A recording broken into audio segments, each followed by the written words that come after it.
નમો લોહે સૌહરિહંતાનમ નમો લોહે સૌદાનમ નમો લોહે સૌહાયર્યાન નમો લોહે સૌજાયાનમ નમો લોહે સૌત્રિકાવતી સાવનમ ઓમકારમિંદુ સંયુક્ત નિત્યમ ધ્યાયંતિ યોગિન કામદમોક્ષનો છે ઓંકારાય નમો નમઃ મંગલમ ભગવાન મંગલમ કુટુંબોની મંગલમ કુંકુંડાર્યો જૈન્દ્રમો સુમંગલમ નમઃ સમય સ્નાનાય સ્વાનુભૂત્યા ચકાસ્તે ચિત્તવાય ભવાય સર્વમાં વિભાવ નિર્ગતા.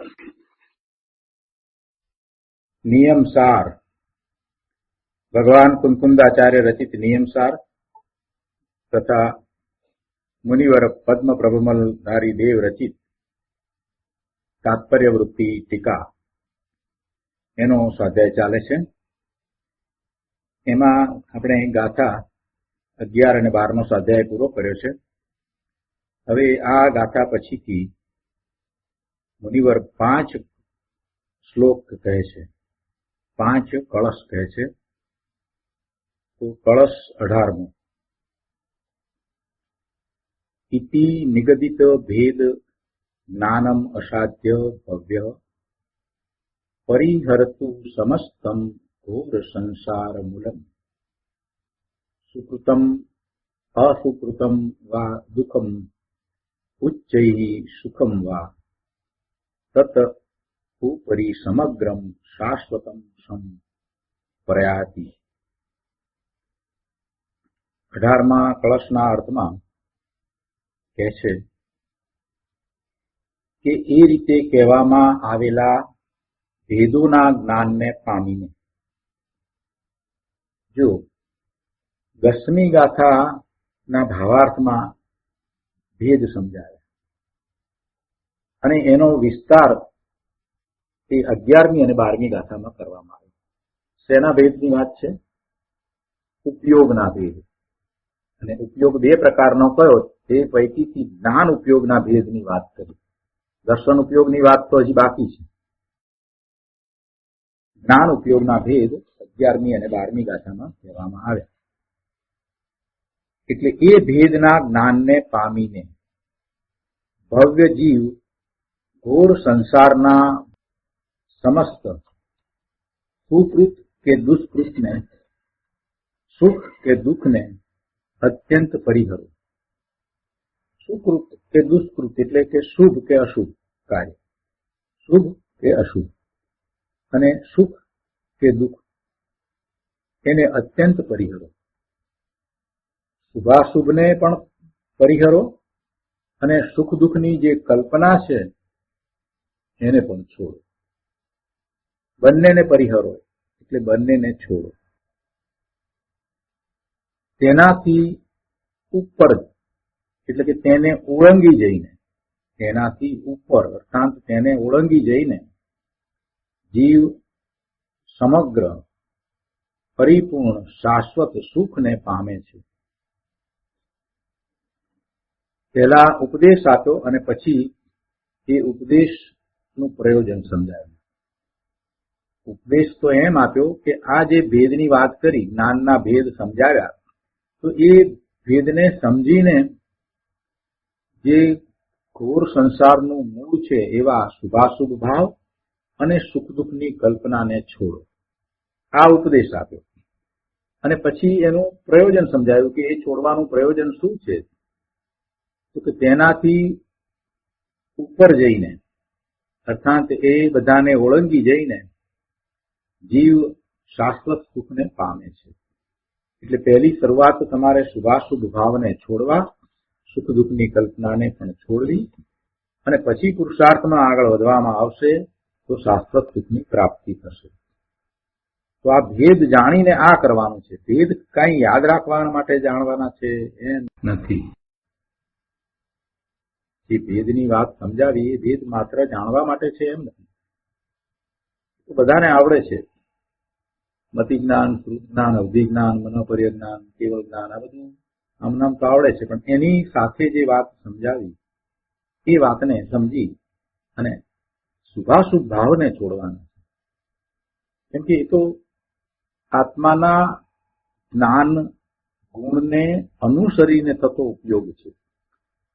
બહારમાં એ જે કંઈ જાણે છે એ કંઈ બહારનું જાણપણું એ બહારને કારણે કરતો નથી. કે કર્મના જે ઉદય છે એ શાંત પડ્યા છે, ઉપશમ થયા છે કે ક્ષય પામ્યા છે માટે એ જ્ઞાન કરે છે એમ પણ નથી. એટલે પોતાનો જ્ઞાન સ્વભાવ છે એને અનુસરીને જયારે એવા જ્ઞાનના પરિણામ થાય છે તેને હવે સમજવાની જરૂર છે કે આ શુભાશુભ ભાવ આ બધું કઈ મારો સ્વભાવ નથી, અને આ સુખ દુઃખની કલ્પના એ પણ કઈ મારો સ્વભાવ નથી, હું માત્ર જ્ઞાન સ્વભાવી જ છું.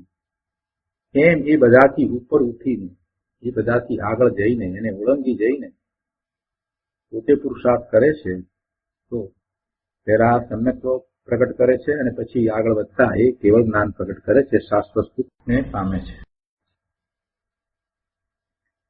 પૂજ્ય ગુરુદેવે જે વિસ્તાર કર્યો છે એ પણ આપણે લઈએ છીએ. પ્રવચન રત્ન ચિંતામણી ભાગ પહેલો, પાના નંબર 176. 18મા શ્લોક ઉપરના પ્રવચનમાં અહીંયા બીજા પેરેગ્રાફમાં કહે છે કે ભગવાન આત્મા એકવાર તેને દ્રષ્ટિમાં તો લે પ્રભુ. ભગવાન આત્મા પોતે ભગવાન આત્મા છે તો પ્રભુ એવા આત્માને તું એકવાર તો દ્રષ્ટિમાં લે. ગુરુદેવ કરુણા કરીને કહે છે કરી રહી અને આત્માની પોતાની કાંઈ પડી નથી, પોતાની કાંઈ પડી નથી, આત્માની પડી નથી એટલે કે પોતાની કાંઈ પડી નથી. એને જગતની કિંમત તો કરી પણ પોતાની તો કિંમત આંકી નહીં. જે ચીજનું મૂલ્ય નથી એવી ચીજના એને મૂલ્ય કર્યા, એમાં એને રસ લીધો, એને બિરદાવી પણ ખરી, એના મૂલ્ય કર્યા એટલે એને ગમી પણ ખરી, અને એ ઊંચી ચીજ છે એવું પણ એને માન્યું જેના ખરેખર કાંઈ મૂલ્ય નથી. સ્વરૂપની પ્રાપ્તિમાં જેના કાંઈ મૂલ્ય નથી એવી અનેક ચીજોના એને મૂલ્ય કર્યા, પૂતગળના મૂલ્ય કર્યા, પૂતગળના સ્કંધના મૂલ્ય કર્યા, પરંતુ અણમોલ અનુપમ એવો પોતે ભગવાન આત્મા છે એની દરકારે ના કરી અને તેને મહામોંઘી દુર્લભ માની લીધી છે. એ તો જાણે કે પ્રાપ્ત જ ન થાય એમ માની લીધું છે. અહીંયા કહે છે કે ભગવાન આત્મા કે જે નિજ સત્તાના સ્વભાવમાં નિત્ય બિરાજમાન છે અને જે સહજ અનંત જ્ઞાન અને સહજ અનંત આનંદથી સ્વનાથ પ્રભુ બિરાજે છે, તેની સન્મુખ થઈને તેમાં એકાગ્ર થા, તેથી તેને મુક્તિ અને પરમ આનંદની પ્રાપ્તિ થશે. અગાઉની ગાથામાં એ વાત આવીને પોતે ભગવાન આત્મા શક્તિ રૂપે આ અનંત ચતુષ્ટય સહિત છે, અને શક્તિ રૂપે અનંત ચતુષ્ટય સહિત છે તો પછી એની વ્યક્તતા પર્યાયમાં થાય છે, એટલે કે કેવળ જ્ઞાન થાય છે તો અનંત ચતુષ્ટય પ્રગટ થાય છે. એનું લક્ષ્ય કરતા એવા અનંત ચતુષ્ટય પ્રગટ થાય છે. એવો એ પોતે ભગવાન આત્મા કારણ પરમાત્મા છે તો એવું કાર્ય પ્રગટ થાય છે. કાર્ય પરમાત્મા એટલે કે કેવળ જ્ઞાનની દશા પ્રગટ થાય છે, એમાં અનંત ચતુષ્ટય પ્રગટ થાય છે. એટલે એમાં એકાગ્ર થવાનો ઉપદેશ આપ્યો છે. આગળ કહે છે કે એ રીતે કહેવામાં આવેલા ભેદોના જ્ઞાનને પામીને ભવ્ય જીવ ઘોર સંસારના મૂળ સમસ્ત સુકૃત કે દુષ્કૃતને, સુખ કે દુઃખને અત્યંત પરિહરો. ગુરુદેવ એને સમજાવતા કહે છે 177માં પાના ઉપર કહે છે કે જો શું કહ્યું, આવા જે જ્ઞાનના ભેદો, જ્ઞાનના પ્રકારો કયા તે બરાબર જાણીને સમજીને. શું સમજવાનું એમાં? એ જ્ઞાનના ભેદ છે એટલે કઈ મારાથી જુદી ચીજ છે એમ નથી સમજવાનું. એ જ્ઞાનના ભેદ કહેતા પ્રભુ એ તારી જ અધૂરી દશા છે. આપણે તેવો વિચાર નથી કરતા. જૈન સિદ્ધાંત પ્રશ્નોત્તર માળામાંથી કે જૈન સિદ્ધાંત પ્રવેશિકામાંથી આપણે તો જ્ઞાનના ભેદ તરીકે જાણે કોઈકની વાત માહિતી રૂપે વાંચતા હોય ને પછી એને યાદ રાખીએ. સમજવાનું તો એમાં એ છે કે પોતે જ્ઞાન સ્વભાવી ભગવાન આત્મા છે અને એના જ્ઞાન ગુણને અનુસરીને એટલે કે પોતાના જ્ઞાન ગુણને અનુસરીને થતા આ પરિણામ છે. એ પરિણામ ભલે બે પ્રકારે કહ્યા હોય પણ એ બધા પરિણામ જે પૂર્ણ શુદ્ધ પરિણામ છે, જે પૂર્ણ શુદ્ધ પરિણામ છે એવા કેવળ જ્ઞાનના પરિણામ છે કે અપૂર્ણ પરિણામ છે એવા મતિ જ્ઞાન, શ્રુત જ્ઞાન, અવધિ જ્ઞાન અને મન્યપર્ય જ્ઞાન એવા પરિણામ છે. પણ એ બધા પરિણામ પોતાના જ્ઞાન સ્વભાવને અનુસરીને થાય છે. એનો અર્થ શું થયો? એનો અર્થ એ થયો કે પોતાના પરિણામ. તો બીજી દ્રષ્ટિએ આપણે વિચારવાનું છે કે આ મતિ જ્ઞાન, શ્રુત જ્ઞાન એ મારા પરિણામ છે. દરેક સમયે સમયે મારા જ્ઞાનના પરિણામ થાય છે. દરેક સમયે સમયે મારા એ જ્ઞાનના પરિણામ છે. એ ઉપયોગ કોનો છે? એ વિભાવ ઉપયોગ કોનો છે? સમ્યક વિભાવ ઉપયોગ છે. તો એ કોનો છે? એ પોતાનો જ છે. અરે મિથ્યા વિભાવ ઉપયોગ જે છે કે જેમાં એને કુમતિ, કુશ્રુત અને કુઅવધિ જ્ઞાન થાય છે, તો એ ઉપયોગ એટલે એવા પરિણામ પણ પોતાના જ્ઞાન સ્વભાવને અનુસરીને થાય છે. એટલે એ પોતાના પરિણામ છે, પોતાનો જ્ઞાન સ્વભાવ છે. હવે જયારે પોતાના જ્ઞાન સ્વભાવનો એ વિચાર કરે એટલે પોતાની પરિણતિનો જયારે એ વિચાર કરે તો એને સમજાય કે આ હું શું કરી રહ્યો છું. મને આવા પરિણામ ન હોય. મને સમ્યક વિભાવ ઉપયોગ હોય એવા પરિણામ હોય એ બરાબર છે, પણ મને ક્યારેય મિથ્યા વિભાવ ઉપયોગ એવા પરિણામ તો હોય જ નહીં. એટલે કે કુમતિ, કુશ્રુત ને કુઅવધિ તો મને હોય જ નહીં. અને આ જે પરિણામ જે કયા સમ્યક વિભાવ ઉપયોગ, એ તો જ્ઞાનની અધૂરી દશા એટલે કે એનો ઉઘાડ એટલો ઉઘાડ છે એવા પરિણામ છે. તો અપૂર્ણ ઉઘાડ છે તો પૂર્ણ ઉઘાડ પણ હોઈ શકે. એટલે મારો પૂર્ણ ઉઘાડ પર્યાયમાં હોઈ શકે, મારા જ્ઞાનના પૂર્ણ પરિણામ હોઈ શકે. એમ એ બધું પોતાની ઉપર એને લાગુ પાડવાનું છે. એમ જયારે સમજે તો પછી એને પુરુષાર્થ પડે ને. આ જ્ઞાનના પરિણામની જે વાત કરી, તો જ્ઞાનના પરિણામને સમજીને પોતે સ્વભાવ તરફ વળવાનું છે. એ કઈ રીતે છે? તો આ રીતે સમજવાનું. એ બધા પરિણામ મારા છે એમ જ્યાં સુધી એને અંતરમાં નહીં આવે, દરેક સમયે સમયે હું જ્ઞાન કરું છું, જ્ઞાનની જે પર્યાય થાય છે એ મારા પરિણામ છે એવું જ્યાં સુધી એ લક્ષમાં લેશે નહીં ત્યાં સુધી એનો પુરુષાર્થ નથી પડવાનો. આ બધી મારી વાત છે એમ લેવાનું છે. શું સમજવાનું છે? જો અહીંયા ગુરુદેવ કહે છે કે આવો હું સદાય એક જ્ઞાન સ્વભાવ જ છું. આવો સદાય એક જ્ઞાન સ્વભાવ જ છું. એમ સર્વથી ભિન્ન થઈને ભેદ જ્ઞાન પામીને ભવ્ય જીવ ઘોર સંસારના મૂળ રૂપ એવા સમસ્ત શુભ કે અશુભ, સુકૃત કે દુષ્કૃતને અત્યંત પરિહરવું. શું કહ્યું? કે સમસ્ત સુકૃત એટલે શુભ ભાવ અને દુષ્કૃત એટલે અશુભ ભાવ, જે ઘોર સંસારનું મૂળ છે, જેને કારણે આશ્રવ અને બંધ થાય છે, એવું એ ઘોર સંસારનું મૂળ છે.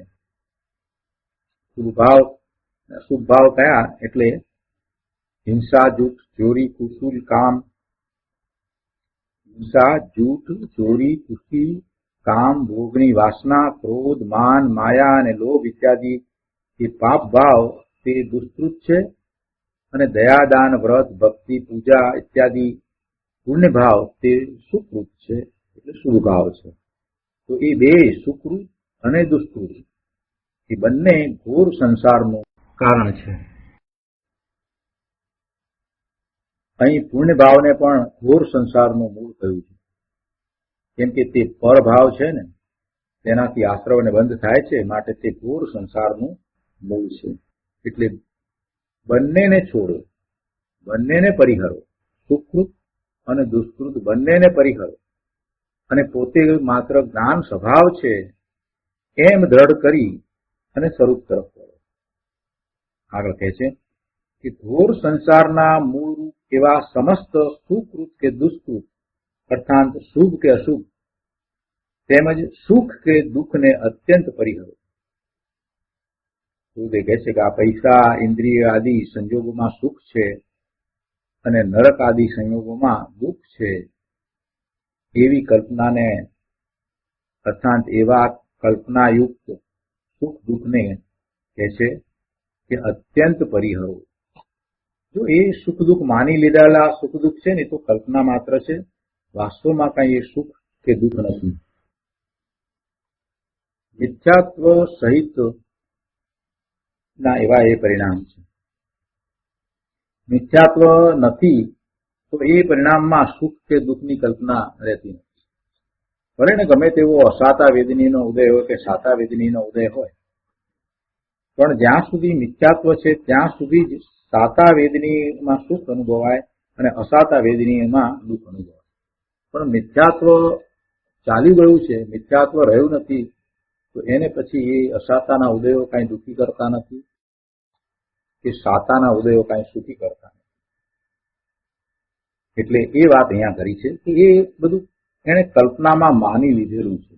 કલ્પનામાં માની લીધેલું કહીએ એટલે ઘણાને વાત બેસે નહીં, પણ એને સિદ્ધાંતથી સમજીએ, તત્વથી સમજીએ તો એમ સમજાય છે કે જો મોહનીય કર્મનો ઉદય વર્તે છે અને એ મિથ્યાત્વ સહિત છે, એની બધી જ માન્યતાઓ જીનેશ્વર ભગવાને જે પરમ સત્ય પ્રકાશ્યું છે એનાથી વિપરીત છે, એટલે એવો એ મિથ્યાત્વ સહિત છે, તો એને એ સુખ અથવા દુઃખ અનુભવમાં આવે.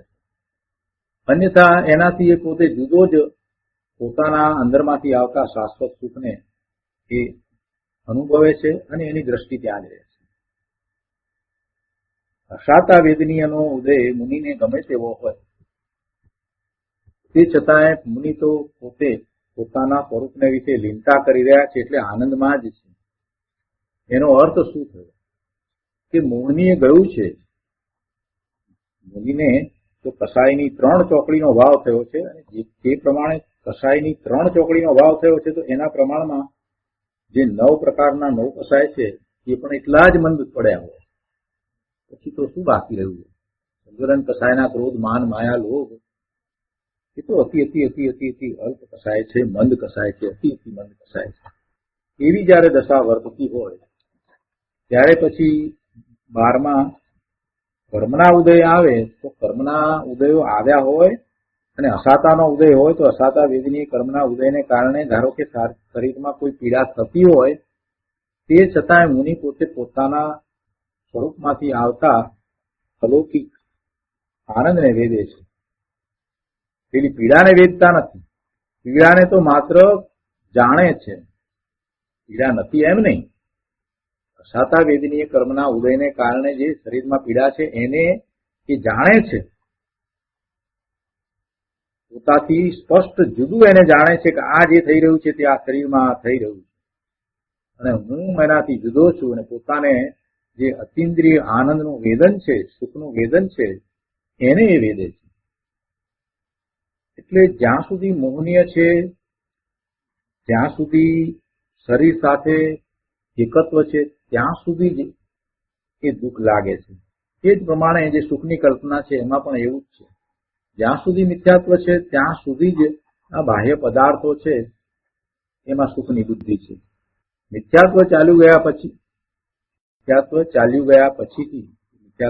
જાય તે પછીથી આ બધા જ પદાર્થો માત્ર પૂતગળના સ્કંદ દેખાય છે. એને પછી પૂતગળના સ્કંદ રૂપે જ માને છે અને એવા પૂતગળના સ્કંદમાંથી પોતાને કાંઈ પ્રાપ્ત નથી થતું અને પોતાના સ્વરૂપમાંથી જ આનંદની પ્રાપ્તિ થાય છે, એ એને સહજ છે. એટલે જયારે આમ કહ્યું હોય ગુરુદેવે કે એ બધું કલ્પનાનું સુખ ને દુઃખ છે, તો કેટલાક લોકો જેને તત્વનો અભ્યાસ નથી એ બધા એમ સમજે કે આ તો ઠીક છે, કહ્યું એટલે કહ્યું, બાકી એવું કઈ હોય નહીં. ના, એમ નથી ભાઈ. એ તત્વ દ્રષ્ટિથી બેસાડવાનું છે, એ તર્ક દ્વારા સમજવાનું છે કે આખી પ્રક્રિયાને સમજવાની છે કે દુઃખ કઈ રીતે થાય છે અને સુખ કઈ રીતે થાય છે. પ્રક્રિયાને સમજવામાં આવશે તો ખ્યાલ આવશે કે ગુરુદેવે કઈ અમસ્તુ આને કલ્પનાયુક્ત સુખ કે દુઃખ કહ્યું છે એમ વાત નથી. સાથે મોહનીય કર્મનો ઉદય છે. એટલે એકની એક વસ્તુ બે વ્યક્તિને સરખું સુખ નથી આપતી. એ જ વસ્તુ કોઈકને સુખ આપે છે અને કોઈકને દુઃખ આપે છે. એનો અર્થ છે કે વસ્તુમાં સુખ નથી. આટલી વાત તો આપણે અત્યાર સુધી સમજતા આવ્યા છીએ, એટલું તો સમજતા આવ્યા છે. પણ એનું વધારે વિશ્લેષણ કરવાની જરૂર છે. કેમ પેલાને સુખ આપે છે ને કેમ પેલાને એ જ વસ્તુ દુઃખ આપે છે? તો કે એણે એના સંબંધીની જે માન્યતા કરી છે, એટલે એ માન્યતા એને સુખ અથવા તો દુઃખ આપે છે. જેવી માન્યતા કરી છે એ પ્રમાણે એને એ સુખ અથવા દુઃખ આપે છે. એટલે કે સુખ કે દુઃખનો આભાસ છે.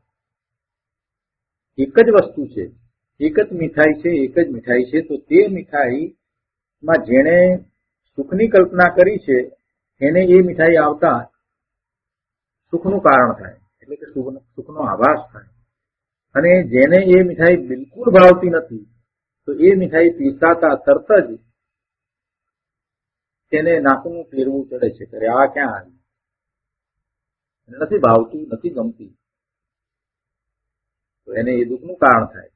પેલા વખતમાં લગ્ન વખતે સમજ્યા વગર બધા મોઢામાં પોળિયા આપતા હતા. પૂછતા નહોતા કે પેલાને આ ભાવે છે કે નથી ભાવતું. એમને મોઢું પકડીને દાબી દેતા, લાડવો અંદર નાખી દેતા. ત્રાસ થતો. એમાં જેને મીઠાઈ નહીં ભાવતી એની તો શું દશા થતી હશે? દુઃખનું કારણ. જેને ભાવતી હોય એને સારું લાગે.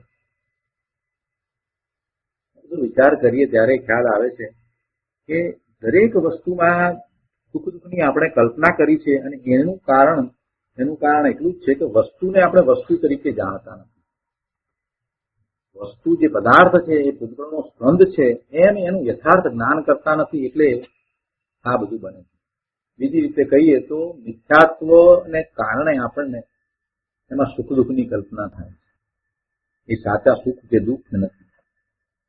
તો અહીંયા વાત કરીને ગુરુદેવ કે નરક આદિ સંયોગોમાં દુઃખ છે એવી કલ્પનાને, અર્થાત એવા કલ્પના યુક્ત દુઃખને, અને ઇન્દ્રિયોના પૈસા વગેરે જે છે એના સંયોગોમાં સુખ છે એવી કલ્પનાને, એ છે કે એવી કલ્પનાને છોડો. એ કલ્પનાને છોડો. પહેલા શું છોડવાની વાત કરી? શુભ કે અશુભ ને છોડો, એટલે શુભાશુભ ભાવને છોડવાની વાત કરી. અને પછી બીજી વાત જે આ કરી તે આ સુખ દુઃખની કલ્પનાને પરિહરો, એને છોડો, અત્યંત પરિહરો. જો કર્તાપણું અને ભોગતાપણું બે આમાં આવી ગયું, બેને લઈ લીધું છે. એમ કે શુભાશુભ ભાવનું કરવાપણું અને તેનું ભોગવવાપણું, એટલે આ સુખ દુઃખ નું ભોગવવાપણું. કર્તાપણાની વાત ક્યાં આવી? શુભાશુભ ભાવ. શુભાશુભ ભાવનો એ કરતા થાય છે ને, એટલે એને છોડવાની વાત કરી. શુભાશુભ ભાવને છોડવાનું કહ્યું એટલે. અને બીજું આ સુખ દુઃખની કલ્પનાને છોડવાની વાત કરી, એટલે એમાં ભોગવવાપણાની વાત આવી. એટલે એ બેયને અત્યંતપણે છોડ. આવી સ્પષ્ટ ખુલાસાથી વાત આવે એટલે અજ્ઞાનીને આકરી લાગે, શુભના એકાંત પક્ષ વાળાને એ આકરી લાગે. અને પછી આ આચાર્યનું કથન નથી ને મુનિનું છે ને એમ કરી અને કાઢી નાખે. આવા ખોટા જાત જાતના વિરોધો કરે. મુનિનું કથન છે ને આનું કથન છે ને એવી વાત. અરે ભગવાન, મુનિ પણ દિનેશ્વર ભગવાનની વાણીમાંથી આ વાત કરી રહ્યા છે કે પોતાના ઘરની વાત કરી રહ્યા છે? કથન ક્યાંથી આવ્યું છે? દિનેશ્વર ભગવાનની વાણીમાંથી કથન આવ્યું છે. અહીંયા કહે છે કે એ રીતે એ વાતને માનતો નથી, કાઢી નાખે છે. તો એને કહે છે કે તું શું કરે છે આ? એને મને એમ કે અમે આ પૂજા ભક્તિ વગેરે સુકૃત કરીએ છીએ એ શું ઘોર સંસારનું મૂળ છે? એટલે એને બરાબર લાગતું નથી, એટલે એ વાતને કાઢી નાખે છે કે આ મુનિનું કથન છે એમ કરીને. ભાઈ, ખરેખર એ વાસ્તવમાં ઘોર સંસારનું મૂળ છે, એને કારણે થઈ અને બંધ પડે છે, બીજું કાંઈ થતું નથી. આ બધી વાત કરીએ એટલે કોઈ પ્રશ્ન કરે છે તો પુણ્ય પવિત્રતાનું કરનારું છે એમ શાસ્ત્રમાં આવે છે ને? પુણ્ય પવિત્રતાનું કરનારું છે એમ શાસ્ત્રમાં આવે છે ને? એનું સમાધાન આપતા ગુરુદેવ કહે છે કે હા, આવે છે ભાઈ.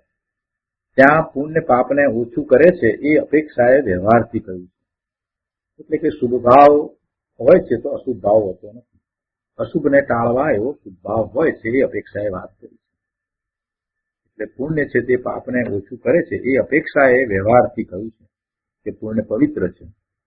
વળી નિશ્ચયથી પુણ્ય તો પવિત્રતાને કહે છે. આ બીજી વાત છે. નિશ્ચયથી નિશ્ચયથી પુણ્ય તો પવિત્રતાને કહે છે, કેમ કે પુણ્યનો અર્થ પવિત્રતા છે. આત્માના શ્રદ્ધા, જ્ઞાન ને ચારિત્ર એ પુણ્ય છે કે જે પવિત્ર છે. એવી રીતે પણ એ શબ્દનો પ્રયોગ થાય છે. ભગવાન આત્મા, જ્ઞાન, આનંદની મૂર્તિ પોતે અંદર પ્રભુ છે. તેમાં પર્યાયમાં આ શુભ અને અશુભ ભાવના વિકલ્પ ઉઠે તે ઝેર છે. એટલે કે અમૃતથી ઉલટા એવા એ શુભાશુભ ભાવો ઝેરના પીણા છે. તેથી જ મુનિરાજ અહીં કહે છે કે તે શુભાશુભ ભાવને છોડ, એનું કરવાપણું છે એને છોડ. શુભ કે અશુભ ભાવ બેમાંથી એક પણ ભાવનો તું કરતા નથી, એને તું છોડ. તથા તેમાં હરખ કે સુખ દુઃખના ભોગતાપણાની કલ્પનાને પણ તું છોડ. અત્યંત છોડ. પરિહર, અત્યંત પરિહર. ફરીથી કોઈએ પ્રશ્ન કર્યો પછી કે પણ શુભભાવ કંઈક ઠીક છે માટે તેને તો અંશે છોડવો ને, એમ હજી થોડોક રાખવો ને.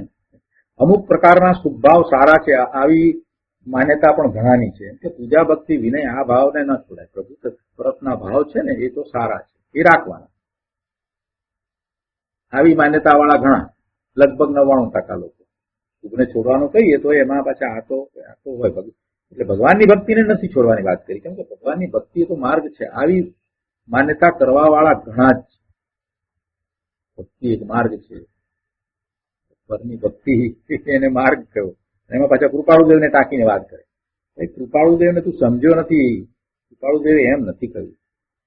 એટલે કહે છે કે શુભ ભાવમાં એમ કે અમુક અંશે છોડવા એટલે અમુક રાખવા જેવા ખરા ને. એમ ગુરુદેવ કહે છે કે ના, બેયને અત્યંત પરિહળો. એટલે કે શુભ ભાવ ને અશુભ ભાવને અત્યંત છોડો. રસમાં એમ છે ને, ભાઈ દાનમાં પૈસાનો રાગ ઘટાડે તો તેથી પુણ્ય થાય. અને તો પણ અહીં કહે છે કે તે ઘોર સંસારનું મૂળ છે. જો આપણે એ દાનની વાત કરતા હોય ત્યારે એમ કહીએ છીએ કે ભાઈ તું દાન આપ્યું છે, દાનનું કરતા પણ છો, તે દાન આપ્યું જ નથી. દાનમાં તારો જે રાગ છે એ રાગ પણ છોડી દે. એક હાથથી દાન આપે તો બીજો હાથ જાણે નહીં, એવી રીતે તું દાન આપ. આ બધી વાત કરવામાં આવે. છતાંય સાથે એ તો પડ્યું જ છે કે દાન છે તે શુભ ભાવ છે, કરવા યોગ્ય છે. એવી વાત જો અંદરમાં પડી હોય તો અહીંયા કહે છે કે એ પણ ન જોઈએ. કેમ કે એટલો જે અંદરમાં દાન પ્રત્યેનો રાગ છે, શુભ ભાવ પ્રત્યેનો રાગ છે, એ તારું અટકવાનું સ્થાન છે. એને છોડીને તું શુદ્ધ ભાવમાં જઈ શકીશ, એને રાખીને શુદ્ધ ભાવમાં નહીં જવાય. એટલે એને અત્યંત છોડ. ગુરુદેવ કહે છે કે આખરી વાત છે બાપા, પણ તે ભાવ વિકલ્પ છે, રાગ છે, અને રાગ છે તે આગ છે. 6 ડાળામાં પણ કહ્યું છે, રાગ આગ દહૈ સદા તાતૈ સમામૃત સેયે. શુભ ભાવમાં જ માણસો અટક્યા છે, શુભ ભાવમાં જ જીવો અટક્યા છે. શુભ કે અશુભ બે ભાવો ઘોર સંસારનો મૂળ છે. કે તેનાથી બંધ પડે છે, પુણ્ય અથવા પાપના બંધ પડે છે, અને એથી સંસાર મળે છે, બીજું કાંઈ મળતું નથી. આગળ 178માં પાના ઉપર અહીંયા કરે છે કે પરિહરતું સમસ્તમ ઘોર સંસાર મૂલમ. એમ કહ્યું ને, કે કહે છે કે જે ભાવથી તને ભવ મળે તેને તું કેમ ભલો જાણે છે. જે ભાવથી તને ભવના ભ્રમણ થાય એ ભાવને તું શા માટે ભલો જાણે. કેમ કે ભવ તો સંસાર છે, દુઃખરૂપ છે. એટલે અશુભ ભાવ ટાળવા માટે કદાચિત શુભ ભાવ હોય તો પણ એ શુભ ભાવ પણ બંધનું કારણ છે, એટલે સંસારનું મૂળ છે. પણ અજ્ઞાનીને આ વાત બેસતી નથી. જો શુભ ભાવ અશુભ ભાવને ટાળવા માટે આવે એ આદરણીય છે, એ ઇષ્ટ છે એમ નહીં. એવો શુભ ભાવ અશુભ ભાવને ટાળવા માટે આવે, છતાંય એ શુભ ભાવને પણ ટાળીને શુદ્ધ ભાવમાં જવું છે, એવી દ્રષ્ટિ હોવી જોઈએ, એવી શ્રદ્ધા, એવી માન્યતા હોવી જોઈએ. શુભ ભાવ હોય એટલે કે એ અશુભને ટાળવા માટે એવો શુભ ભાવ હોય, પણ એને ભલો જાણવો, શુભ ભાવ કરવા જેવો છે એમ ન હોવું. એટલે ગુરુદેવ અહીંયા સમજાવે છે કે શુભ ભાવ હોય તે બીજી વાત છે, અને તેને ભલો જાણવો, ભલો માનવો એ બીજી વાત છે. મુનિઓને પણ શુભ ભાવ તો હોય, અને એ કઈ એને ભલો જાણતા નથી. આગળના પેરેગ્રાફમાં કહે છે કે આત્માને અનુકૂળ શાંતિ મળે એવું કાંઈ શુભ ભાવમાં છે નહીં, શુભ વૃત્તિમાં છે જ નહીં. શુભ ભાવ વખતે આત્માને કઈ ખરેખર શાંતિ પ્રાપ્ત થતી નથી. સમસ્ત સુકૃત કે દુષ્કૃત એ ઘોર સંસારનું મૂળ છે આ એક વાત, અને તેને અત્યંત પરિહરો આ બીજી વાત છે. બે વાત અહીંયા મૂળ વાત સમજાવી અને પછી એનો છોડવાનો ઉપદેશ આપ્યો. હવે અહીંયા આ 178માં પાના ઉપર 5મા પેરેગ્રાફમાં કહે છે કે ભગવાન આત્મા મુક્તિનું મૂળ છે. પેલાને બંધનું મૂળ કયું, ભવનું મૂળ કયું, ભવ ભ્રમણનું મૂળ કયું. અહીંયા કહે છે કે ભગવાન આત્મા મુક્તિનું મૂળ છે.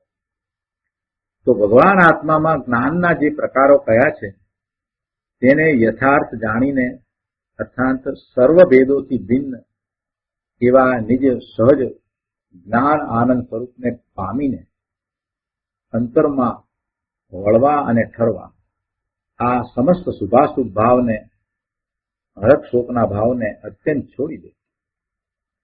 સમસ્ત શુભ અશુભ કયું છે? સમસ્ત શુભ અશુભ કયું છે? શુભના કે અશુભના એક અંશને પણ રાખ કે રાખવા યોગ્ય છે એમ નહીં. સમસ્ત શબ્દ આગળ મૂક્યો છે ને, એટલે સમસ્ત શુભ અને અશુભ બંનેને છોડે. કહે છે કે આવી વાત શુભના આગ્રહવાળાને આકરી લાગે, તો શું થાય? વસ્તુ સ્થિતિ આવી છે. મુનિરાજે આગળ એમ કહ્યું કે તેનાથી ઉપર જીવ સમગ્ર પરિપૂર્ણ શાશ્વત સુખને પામે છે. એટલે કે તેને ઓળંગી જઈ અને શાશ્વત સુખને પામે છે. તેનાથી ઉપર એટલે કે આ શુભાશુભ ભાવ અને સુખ દુઃખની કલ્પના ને ઓળંગી જઈ અને જીવ સમગ્ર એટલે પરિપૂર્ણ શાશ્વત સુખને પામે છે. ગુરુદેવ કહે છે કે લ્યો, આ શુભાશુભ રાગને ઓળંગી જતા ભગવાન આત્મા શાશ્વત અને પરિપૂર્ણ આનંદને સુખને પામે છે. પરમ આનંદને પરમ સુખને પામે છે. ભાઈ, તારી આ પૈસામાં અને પરિવારમાં સુખની કલ્પના છે એ તો ક્ષણભંગુર છે, થોડા કાળની છે. એ ક્યાં સુખ છે? એ સુખ નથી. અહીંયા 179 પાના ઉપર જે ચોથા પેરેગ્રાફમાં કહે છે કે બાપુ, આત્માને સ્ત્રી, કુટુંબ આદિ ઘર કે કોઈ પણ સાથે સંબંધ નથી. એની સમીપમાં જે છે, એના સંયોગમાં જે કંઈ આવ્યું છે એમાંથી કોઈની સાથે એને સંબંધ નથી. આ મારો પતિ ને આ મારી પત્ની ને આ મારા પિતા ને આ મારા માતા ને આ મારો પુત્ર ને આ મારી પુત્રી ને એમ જે વાત છે, તો એ કોઈ એના સંબંધી નથી. વાસ્તવમાં એને કોઈ સંબંધ નથી. અને એમ માનીને જો તું હરખાય છે, એમ માનીને જો તું હરખાય છે તો તું મિથ્યા ભાવે છે, તને સાચા સુખની ખબર નથી. એટલે ગુરુદેવ કહે છે કે એમ તું હરખાય પણ એ કોઈથી એટલે એ બધાથી નિજ આત્માને સંબંધ નથી. આત્મા અપેક્ષાએ વિચાર કરે તો આ આત્માને વર્તમાન જે પર્યાય છે એ વર્તમાન પર્યાય મનુષ્યની છે અને પુરુષ કે સ્ત્રી છે, તો એ પ્રમાણે એને એની સમીપમાં રહેલા જીવો સાથેના સંબંધ છે. એટલે આ પર્યાયની અપેક્ષાએ એ બધા સંબંધ છે. જો આ પર્યાયને કાઢી નાખો તો એ બધા સાથે એને કોઈ સંબંધ નથી. માત્ર એક જ સંબંધ છે કે બીજા પણ ભગવાન આત્મા છે ને પોતે પણ ભગવાન આત્મા છે. જો જીવો સાથેનો આ આત્માને એક જ સંબંધ ત્રિકાળ છે. શું સંબંધ ત્રિકાળ છે? કે એ પણ ભગવાન આત્મા છે ને હું પણ ભગવાન આત્મા. બસ આ સંબંધ, બીજો કોઈ સંબંધ નહીં.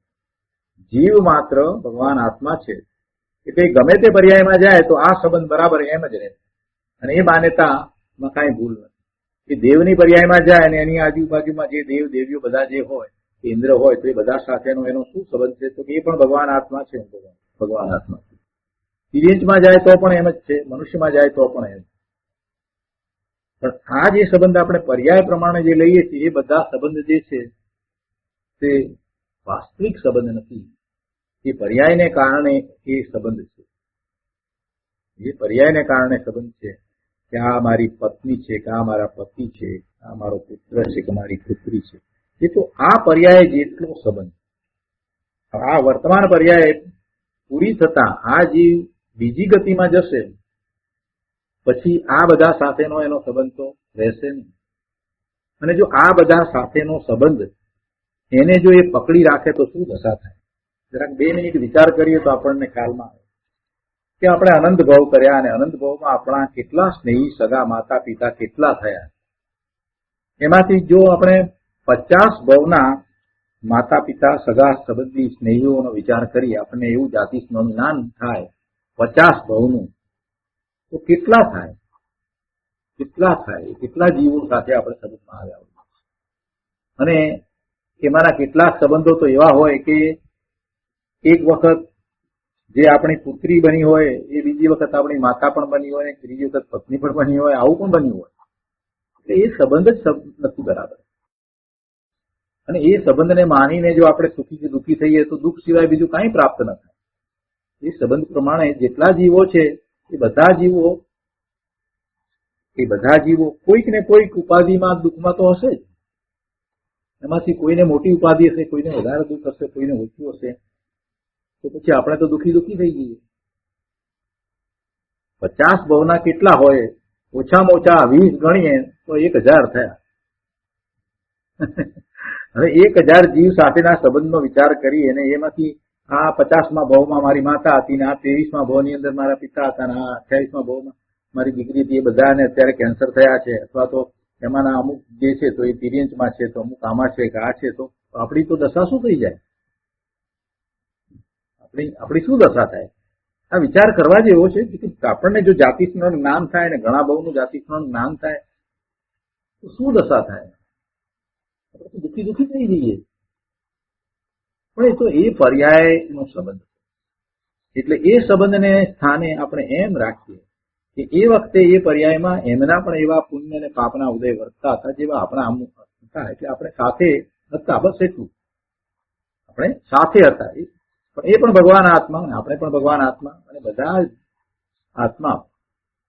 બધા આત્મા સરખા છે. કોઈ આગળ પાછળ નથી, કોઈ નાના મોટા નથી, બધા પોતાના સ્વરૂપની પ્રાપ્તિ કરી શકે એવા છે. એવી દ્રષ્ટિ રાખવી જોઈએ. એવી દ્રષ્ટિ ન રાખે અને આવી સંબંધની દ્રષ્ટિ રાખી અને જો એ કાંઈ પણ કરવા ધારશે તો કાંઈ નહીં કરી. એ દ્રષ્ટિ અત્યારે વર્તમાનમાં કેળવવાની જરૂર છે.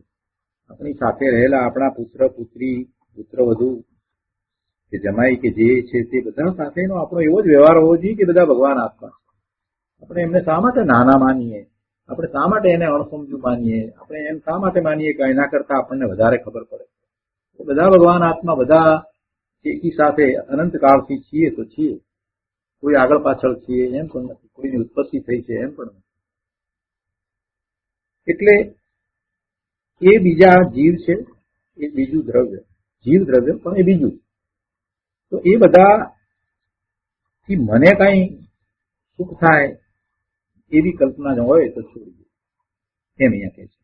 જે કહે છે કે આ મારો પતિ ને આ મારા પિતા ને આ મારો પુત્ર, એમ તું હરખાય, પણ એ કોઈથી તારા આત્માને સંબંધ નથી અને એનાથી તને કાંઈ સુખ કે દુઃખ થતું નથી. એ ન તો તને સુખ ઉપજાવી શકે છે, ન તો તને દુઃખ ઉપજાવી શકે. એ ભગવાન આત્મા છે, એ પોતે પોતાના પુણ્ય અને પાપ લઈને આવ્યા છે.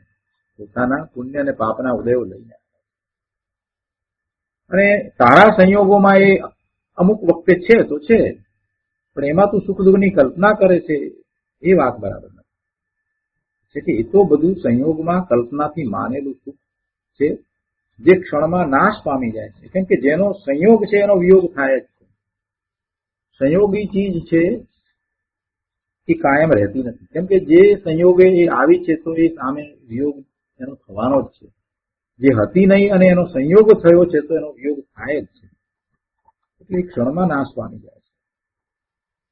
શરીરને આત્મા સમજનારા અજ્ઞાની જીવો સંયોગમાં સુખ માને છે. શરીરને આત્મા સમજનારા અથવા તો શરીર અને આત્મા એમ મળીને પોતાનું અસ્તિત્વ સમજનારા જે જીવો છે એ સંયોગમાં સુખ માને છે. પણ એ સુખ નથી, કલ્પના માત્ર છે. અને ક્ષણ માત્રમાં નષ્ટ થઈ જાય છે.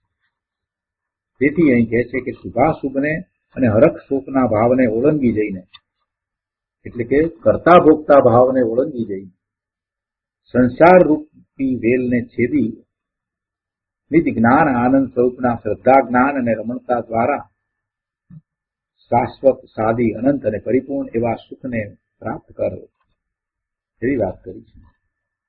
જે એવું કરશે એ પામશે. તો આ રીતે કળશ 18 અહીંયા આપણે પૂરો કરીએ છીએ. હવે એના પછીનો કળશ છે કળશ 19.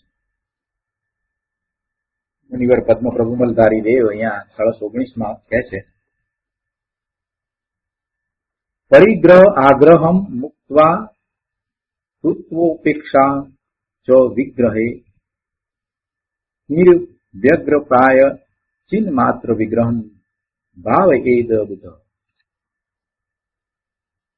એના અર્થમાં કહે છે કે પરિગ્રહનું ગ્રહણ છોડીને, જો પરિગ્રહ આગ્રહમ એમ શબ્દ છે ને, એટલે પરિગ્રહનો આગ્રહ, પરિગ્રહ આગ્રહમ મુક્ત્વા, પરિગ્રહનું ગ્રહણ છોડીને, પરિગ્રહનો આગ્રહ છોડીને, તેમજ શરીર પ્રત્યે ઉપેક્ષા કરીને બુદ્ધ પુરુષે અવ્યગ્રતાથી નિરાકુરતાથી ભરેલું ચૈતન્ય માત્ર જેનું શરીર છે તેને આત્માને ભાવવું.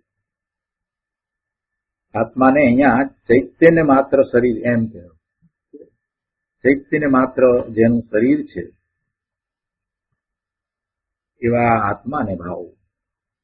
કેવી રીતે? તો કહે છે કે પરિગ્રહનો આગ્રહ છોડીને, તેમજ આ પૂતગળના સ્કંધરૂપ જે શરીર છે એની ઉપેક્ષા કરીને. ઉપેક્ષા એટલે શું? કે એ પોતાનું નથી અને એનું પોતે કાંઈ કરી શકતો નથી, એનું જે થાય છે તે થાય છે. ઉપેક્ષાનો અર્થ એવો નથી કે એને જાણી જોઈ એને કષ્ટમાં મૂકવું, એવો અર્થ નથી થતો. તાજિયા નીકળે છે ને ત્યારે તમે જોયું હોય તો ખ્યાલમાં હશે કે એ વખતે કેટલાય મુસ્લિમ યુવાનો પોતાની જાત ઉપર એ પ્રહાર કરતા હોય છે, સાંકળના પ્રહાર કરતા હોય છે, કઈક જાત જાતના પ્રહાર કરતા હોય છે, એવું કરતા હોય છે. એટલે એવી જ રીતે આપણે જૈન દર્શનમાં તપમાં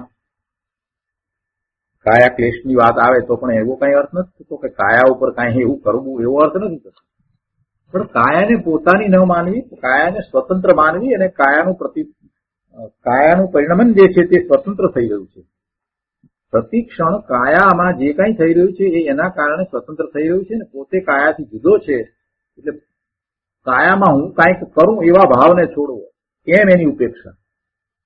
એની હાજરી જ નહીં સમજવી. આપણે ઉપેક્ષાનો એક સાદો અર્થ એવો કરીએ છીએ કે કોઈ આપણી બાજુમાં બેઠું છે તો આપણે એની હાજરીને ગણતા જ નથી, એની એ ઉપેક્ષા થઈ. તો એવી રીતે આપણે આ કાયા સાથે છીએ, જે શરીર સાથે છીએ, એ શરીર છે તો છે, ભલે રહ્યું, એના સંબંધીના વિચાર કરવા કરતા આપણે આપણા સંબંધીના, એટલે કે પોતે ભગવાન આત્મા છે તો પોતે આત્મા સંબંધીના જ વિચાર કરે, આત્માને જ લક્ષ્ય બધો પુરુષાર્થ કરે, એમ કાયાની ઉપેક્ષા. કાયાની ઉપેક્ષાને સમજવાની જરૂર છે. કાયા ઉપર કઈ કરવા બેસવાની જરૂર નથી, ને વાસ્તવમાં એ કરી શકતોય નથી, પણ એવો ભાવય ન કરવો કે કાયાને હું ત્રાસ આપું, એમ ઉપેક્ષાની વાત નથી. કાયાના કાર્યને કારણે થશે, પણ એ સાથે પોતાને કાંઈ સંબંધ નથી, પોતે એનાથી તદ્દન ભિન્ન છે, એવી વાત છે. એટલે પરિગ્રહનું ગ્રહણ છોડીને સર્વ પ્રકારના પરિગ્રહો, 14 પ્રકારના પરિગ્રહ અંતરંગ છે અને 10 પ્રકારના પરિગ્રહ બાહ્યમાં છે. તો એવા બધા જ પરિગ્રહોને છોડીને, તેમજ જે શરીર સાથે પોતે છે એ શરીર પ્રત્યે ઉપેક્ષા કરીને જ્ઞાની પુરુષો પોતે નિરાકુરતાથી ભરેલું ચૈતન્ય માત્ર પોતાનું તત્વ છે, જે આત્મા છે, એને ભાવે છે. તો ગુરુદેવ પાસેથી એનો વિશેષ અર્થ સમજીએ. પ્રવચન રત્ન ચિંતામણી ભાગ 1, પાના નંબર 179. ગુરુદેવ અહીંયા કહે છે કે જો એમ કહ્યું ને કે પરિગ્રહનું ગ્રહણ છોડીને તેમજ શરીર પ્રત્યે ઉપેક્ષા કરીને, એટલે શું કહે છે? પરિગ્રહનું ગ્રહણ, અંદર શબ્દ શું પડે છે? પરિગ્રહ આગ્રહમ, પરિગ્રહ આગ્રહમ એ બે શબ્દ ભેગા કર્યા છે એટલે પરિગ્રહાગ્રમ એમ શબ્દ છે. તો એટલે પરિગ્રહનો આગ્રહ એમ શબ્દ છે. તો આ આગ્રહ એટલે ગ્રહણ અથવા પકડ. આગ્રહ એટલે એની પકડ, એનું ગ્રહણ. ગુરુદેવ કહે છે કે આ સોનાના લાટા અને ઝવેરીના હીરા માણેકના પટારા ને લાખોના બંગલા એ બધા મારા, એવી જીવન ભાવના હોય છે ને, એવી પકડ હોય છે ને, તો એ પકડને છોડ.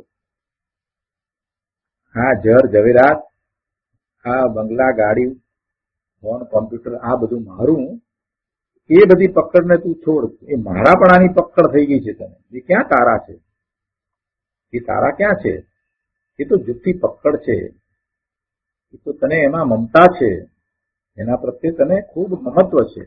બાકી એ તારામાં નથી, તું એમાં નથી. એ તારામાં નથી, તું એમાં નથી. એ પૂતગળ છે, પૂતગળના સ્કંદ છે. તો એની મમતા છોડ, એનું મમત્વ છોડ.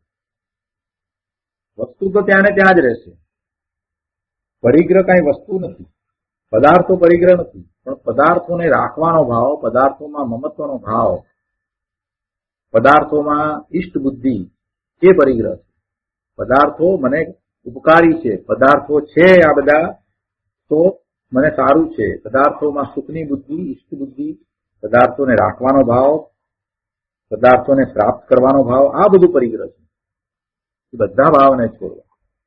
બધા ભાવને છોડવા તો એક જ ભાવ છે કે પદાર્થો જે છે એનું સાચું સ્વરૂપ સમજે. પદાર્થોનું સાચું સ્વરૂપ સમજે કે એ તો પૂતગળનો સ્કંદ છે ને પૂતગળ પરમાણુ છે. પૂતગળ પરમાણુ છે તો એ પોતે સ્વતંત્ર પરિણમન કરે છે. આ વાતને જો સમજે તો પછી એના પ્રત્યેનો એનો અભિગમ બદલાઈ જાય, એના પ્રત્યેનો રાગ બધો ઘટી જાય. અને એ બધા જે પૂતગળના સ્કંદ છે એની જે પર્યાય છે એ પર્યાય પણ ક્ષણિક છે. એ પર્યાય પણ કંઈ કાયમ રહેવા વાળી નથી. આ કોમ્પ્યુટર આવું ને આવું કાયમ રહેવા વાળું નથી. આ કાર પણ આવીને આવી કાયમ રહેવા વાળી નથી. આ બંગલો પણ એવો રહેશે નહીં. એમ એ પર્યાયો પણ બદલાય છે. સમય બદલાઈ રહી છે. સમય એની પર્યાય પણ બદલાઈ રહી છે. દરેક વસ્તુ બદલાઈ રહી છે. આ સ્કંદ છે પણ બદલાઈ રહ્યા છે. એની અંદરથી દરેક સમયે પરમાણુઓ ખરી રહ્યા છે. આ વાતને સમજવાની જરૂર છે. અને એ પરમાણુમાં તું નથી, તારામાં એ પરમાણુ નથી. એ પરમાણુનો એક પણ ગુણ તારામાં નથી, તારો ગુણ એ પરમાણુમાં નથી. એટલે એનું મમત્વ એમ છોડ, સમજીને છોડ. લોકો ઉપદેશ આપી દે છે કે બસ તમે હવે પરિગ્રહ છોડો. કે નરેન્દ્રભાઈ તમે આટલા વર્ષો સુધી આ બધો હીરાનો વેપાર કર્યો તો હવે બધો પરિગ્રહ છોડો, એવો ઉપદેશ આપે છે. કોઈકની પાસે પૈસા છે તો એવા ખાસ ધનાઢ્ય વ્યક્તિ હશે તો એને મારા સાહેબ એમ ઉપદેશ આપે છે કે હવે તમે થોડો પરિગ્રહ છોડો, હવે થોડું દયાદાન કરો, આવો ઉપદેશ આપે છે. પણ વસ્તુનું સ્વરૂપ સમજાવતા નથી. વસ્તુનું સ્વરૂપ સમજાવો ને એટલે પેલાને છોડવું છે કે નથી છોડવું એ બધું એ પોતે જાતે કરી લેશે. એ સમજવાનો છે એનાથી, પણ તમારે વધુમાં વધુ જો કહેવું હોય તો એટલું જ કહેવાની જરૂર છે, બીજું કાંઈ કહેવાની જરૂર નથી. કેમ કે એ જ્યાં સુધી એ સમજતો નથી ત્યાં સુધી એને એમાં ઈષ્ટ બુદ્ધિ છે જ, તો ક્યાંથી છોડવાનો છે? છોડવાનો જ નથી. મોટી વાત તો આ છે, સમજીએ. પૂતગળને પૂતગળ તરીકે સમજવું જોઈએ. નિયમ સારમાં આપણે એ વાત અગાઉની ગાથાઓમાં આવી, પૂતગળને કેટલું બધું સમજાવ્યું. જીવ દ્રવ્યને સમજાવતા પહેલા પૂતગળ દ્રવ્યને જે રીતે સમજાવ્યું, એના પરિણામને સમજાવ્યા, એની સ્વતંત્રતાને સમજાવી. એ સમજ્યા પછીથી પૂતગળ પ્રત્યે, પૂતગળના સ્કંદ પ્રત્યે, પૂતગળના સ્કંદના પરિણમન પ્રત્યે આપણને પછી કાંઈ રૂચિ રહેતી નથી. જે થાય છે તે થાય છે, એ બધું એનું કામ એ કરે છે ને હું નકામાનો શું કરી રહ્યો છું, મારા સ્વરૂપ તરફ વળું ને. એટલે પૂતગળને પણ જેમ છે તેમ સમજવામાં આવે તો આ બધું થાય. બાકી કાંઈ પરિગ્રહ છૂટતા નથી. કોઈના ઉપદેશથી કોઈ પરિગ્રહ છોડી દે એ શક્ય જ નથી. એવું તો અનંતકાળમાં એને અંતવાર કર્યું છે ને એવા છોડવાના વ્યર્થ પ્રયત્નો પણ એ કરી ચૂક્યો છે. પણ તત્વને જો સમજે છે, નવ તત્વને નવ તત્વની રીતે જો સમજ્યો છે બરાબર, તો એને પરિગ્રહ છૂટે છે. કહે છે કે ભાઈ એ તારામાં ક્યાં છે? એટલે અહીંયા શું કહ્યું છે કે એ તારામાં નથી, તું એમાં નથી, આવી વસ્તુ સ્થિતિ છે. આ વસ્તુ સ્થિતિ છે એમ કહીને સમજાવ્યું છે. તું એ તત્વ સમજાવ્યું છે કે તું તત્વ દ્રષ્ટિએ એનો વિચાર કર કે એનાથી તું તદ્દન ભિન્ન છે, એ તારામાં નથી, તું એનામાં. વસ્તુ સ્થિતિ છે. અહીંયા જે વસ્તુ સ્થિતિ મૂક્યું એટલે સમજાવવું એ છે કે તત્વ દ્વારા સમજ, અને એ સમજીશ તો પછી તારે એ બધું થોડું સહેલું છે. એટલે છોડવું એટલે તો ત્યાંના ત્યાં જ છે, પણ એની મમતા છૂટી જશે, પરિગ્રહ છૂટી જશે. એ બધાની દ્રષ્ટિ છોડે. તું કહે છે કે અમે પૈસાવાળા ને બંગલાવાળા છીએ એવી માન્યતા છોડી દે. કેમ કે તું તો અંદર જ્ઞાન આનંદની લક્ષ્મી ચૈતન્ય લક્ષ્મી વાળો ભગવાન છો. તું બંગલા વાળો પણ નથી, પૈસા વાળો પણ નથી. તારી લક્ષ્મી તો ચૈતન્ય લક્ષ્મી છે. એવો તું જ્ઞાન આનંદ સ્વભાવી ભગવાન આત્મા છે. એ તારી સાચી લક્ષ્મી છે. સારું કહે છે કે વળી વિગ્રહ નામ શરીરની પણ ઉપેક્ષા કર. વિગ્રહ એટલે શરીર, શરીરની પણ ઉપેક્ષા કર. કેમ કે શરીર તારી ચીજ નથી. શરીર તો જળ માટીનું ઢીંગલું પ્રભુ. શરીર તો જળ માટીનું ઢીંગલું છે, અને તું ચેતન એનો સ્વામી કેવી રીતે હોય? જળનો સ્વામી જળ હોય, જળનો સ્વામી ચેતન ક્યાંથી હોય? માટે તેના પ્રત્યેનું સ્વામીપણું ધણીપણું છોડી દે. તેના પ્રત્યેનું ધણીપણું સ્વામીપણું છોડી દે. આ મારું શરીર, એ વાત છોડી દે. આ બહારના પૈસા, ધન, આબરૂ આદિ પરિગ્રહ દ્રષ્ટિમાંથી છોડ. તો સ્પષ્ટ કહ્યું છે, દ્રષ્ટિમાંથી છોડ. અને શરીરથી પણ ઉપેક્ષિત એટલે મધ્યસ્થ થઈ જા. એમ ઉપેક્ષિત માટે બીજો શબ્દ અહીંયા મૂકીશું, મધ્યસ્થ થઈ જા. મધ્યસ્થ થઈ જાય એટલે કે શરીર શરીરનું છે, શરીર શરીરમાં છે. શરીરનું જે કંઈ પરિણમન થાય છે તે તેના કારણે થાય છે.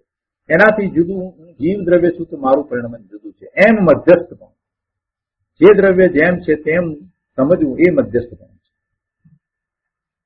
આ વાત કરી તો કોઈએ પ્રશ્ન કરી કે તો અમે સ્ત્રી પુત્ર આદિ અને બાગ બંગલા આદિને છોડીને સાધુ થઈ જઈએ તો બધો પરિગ્રહ છોડ્યો કહેવાય કે નહીં? દુબે કે છે કે ના, એમ નહીં. પરંતુ એ પરિગ્રહ મારો છે એવી મમતા, એવી મિથ્યા માન્યતા છોડવાની વાત છે. એ બધા બહારના પદાર્થો તો છૂટા જ પડ્યા છે, એ ક્યાં તારામાં આવી ગયા છે. પણ તને એમ છે કે આ શરીર, પૈસા, બંગલા, સ્ત્રી પુત્ર આદિ બધા મારા છે, તો એવી મિથ્યા માન્યતા અને તેની મમતા છોડ. એમ વાત છે. કેમ કે એ મિથ્યા માન્યતા અને એ બધા પ્રત્યેનો તારો મમત્વ ભાવ જ સંસાર વેલનું, સંસાર લતાનું મૂળ છે. અને એનાથી જ તે સંસાર વેલ ફૂલે છે, ફાલે છે, એટલે કે સંસારના ભ્રમણ થાય છે. અહીં પરિગ્રહ અને વિગ્રહ એમ બે શબ્દ છે, તો એ બેની વાત લીધી છે. પરિગ્રહ એટલે આ પૈસા, મકાન, સુવર્ણ આદિ, અને વિગ્રહ એટલે શરીર. અને આ બાહ્ય પરિગ્રહ ઉપરાંત બીજી વાત પણ સાથે સમજી લેવી કે અંતરંગ પરિગ્રહ પણ છોડવાના. બાહ્ય અને અંતરંગ બધા પરિગ્રહ. બાહ્યમાં 10 પ્રકારના પરિગ્રહ કયા, અને અંતરંગ 14 પ્રકારના પરિગ્રહ. નવ કસાયો અને ક્રોધ, માન, માયા, લોભ, એ બધું છોડવાનું છે. એ બધું છોડવાનું છે. કસાયો છે એ પણ છોડવાના છે. અહીંયા કે છે કે ભગવાન, જ્યાં તું છો ત્યાં બાહ્ય ચીજો નથી, અને જ્યાં એ ચીજો છે ત્યાં તું નથી. એ ચીજોથી તું અત્યંત ભિન્ન છો, તું એકલો છો, અને સદાય એકલો જ રહેવાનો છો ને. એ ચીજોથી તું જુદો છો, ભિન્ન છો, અને સદાય એના વિનાનો એકલો જ રહેવાનો છે. તો પછી એ બધાની મમતા છોડ ને. એ બધાની મમતા છોડ ને. એ બધાથી પોતે જુદો છે એ વાત જગતના જીવોને બેસતી નથી. એટલે એમને આકરું લાગે છે, અને એમ થાય છે કે આ બધું હું કરું ને મેળવું ને પ્રાપ્ત કરું ને એવી બધી વાત હોય છે. પણ એ મિથ્યા ભાવ છે ને, એ સંસારનું મૂળ છે. કરવું, પરમાં કાંઈક કરવાનો ભાવ, પરનું કરવું અથવા તો પરને ભોગવવું, એ ભાવ જ મિથ્યા છે, અને એ તો મરવાનો ભાવ છે. કરવું એ તો મરવું છે. ભગવાનજીએ કહ્યું છે ને કે શુભ રાગ કરના સો મરના હૈ. અશુભની વાત તો જવા દો, પણ એમણે તો એ પણ કહ્યું કે શુભ રાગ કરના સો મરના હૈ. બહુ ઊંચી વાત કરી છે. પણ શું થાય, વસ્તુ સ્થિતિ એવી જ છે. ત્યાર પછીથી બીજી વાત કરી છે કે પૈસા હોય તો દાન દેવાય ને ધર્મ ટકે ને. આ પૈસાની ના પાડો છો, પણ પૈસા છે તો બધું થાય છે ને. આ બધા કાર્યો થાય છે પૈસા વિના થાય છે. આ બધા મંદિરો થયા, આ બધું થયું, બધું પૈસા વિના થયું છે. શું દેખે છે કે અહીંયા એની ના પાડી છે. પૈસા હોય તો દાન દેવાય ને ધર્મ ટકે તો કે અહીં તેની ના પાડે. કોના પૈસા અને કોણ દાન દે? પૈસાના દાનની ક્રિયા થાય એ કઈ તારી ક્રિયા નથી, આત્માની ક્રિયા નથી. આત્મા એ કરી શકતો નથી, એ તો જળની છે. અને તેમાં થતો ભાવ પણ પુણ્ય ભાવ છે, એ પરલક્ષ્ય થતો ભાવ છે. એને કારણે આશ્રવ અને બંધ થાય છે, એટલે એ સંસારનું કારણ છે. જ્યારે ધર્મ તો અંતરની ક્રિયા છે, એ અંતરની ક્રિયાથી ટકે છે. ધર્મ છે તે અંતરની ક્રિયા છે, અને અંતરની ક્રિયાથી ધર્મ રહ્યો છે. પુણ્યથી ધર્મ છે એમ નથી. ધર્મ કોનાથી ટક્યો છે? પોતાની શુદ્ધ ક્રિયાથી ધર્મ ટક્યો છે, કઈ પુણ્યથી ટક્યો છે એમ નથી. પુણ્યને ધર્મમાં આ લોકોએ બધાએ એવું બધું નાખી દીધું છે કે વાત નથી. અશુભથી બચવા શુભ આવે છે તો પુણ્યનો બંધ પડે છે તો પડે છે, બસ. એથી વિશેષ કોઈ વાત હોય નહીં. પણ એ અટકવાનું સ્થાન છે અને એના દ્વારા ધર્મ નથી, એ વાતને પકડવાની જરૂર છે. બુદ્ધ પુરુષે અવ્યગ્રતાથી એટલે નિરાકુરતાથી ભરેલું ચૈતન્ય માત્ર જેનું શરીર છે એવા આત્માને ભાવવો, આમ જયારે કહ્યું છે તો એને સમજાવતા ગુરુદેવ કહે છે કે બુદ્ધ પુરુષે, અર્થાત બુદ્ધ પુરુષ એટલે કોણ? તો કે જેને પોતાના હિત કરવા છે એવો, હિત કરવાનો કામી એવા વિચક્ષણ પુરુષે પરિગ્રહ અને શરીર પ્રત્યે ઉપેક્ષા કરીને, શરીર અને શરીરની ક્રિયા મારા નથી અને પરિગ્રહનો આ ઢગલો મારી ચીજ નથી, એમ શ્રદ્ધામાં ગુલાંટ ખાઈને કહે છે એક ચૈતન્ય મૂર્તિ આત્માને ભાવવો. અંદર નિરાકુળ આનંદથી ભરપૂર કરેલો ભગવાન આત્મા છે.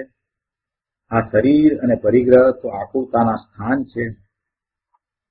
શરીરે આકુલતાનું સ્થાન છે અને પરિગ્રહ આકુલતાનું સ્થાન છે. વાત સાચી છે. એનું લક્ષ કરતા એના લક્ષ્ય દુઃખ સિવાય બીજું કાંઈ થતું નથી.